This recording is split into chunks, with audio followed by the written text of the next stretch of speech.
From the outside, at least, this looked very much to be the family who had everything, including this sprawling $1.5 million home in Chicago's historic Frank Lloyd Wright district. But inside, all was not as it seemed. In fact, Sheila's relationship with her young daughter was explosive. In the decade after her dad's death, perhaps understandably, Heather began acting out more and more. I felt that Heather, after her father died, began to slowly see her mom as a bit of a competitor for attention. As she got into middle school,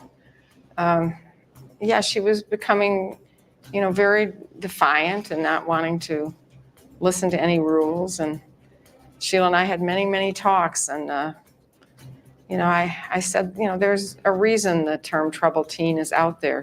But did Heather's troubles go beyond that of a normal teen? She started skipping school, hanging out with a rougher crowd, and even began stealing large sums of money from her own mom. What did Sheila tell you about what was going on behind closed doors? Well, she told me that she was being abused by Heather. I mean, she was constantly being attacked physically, and Heather had an explosive temper. I mean, there's no question about that. She would erupt at the slightest provocation. In fact, over a 10-year period, police were called here on reports of domestic violence more than 80 times.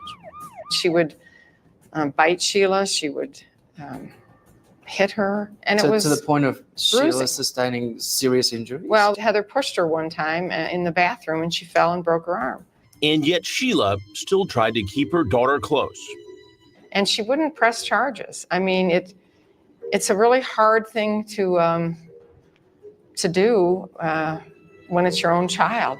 And I would, talk to her about, you've got to start treating your mom with respect. You've got to start going to school. You can't, you can't do this anymore, Heather. You're taking years off my sister's life.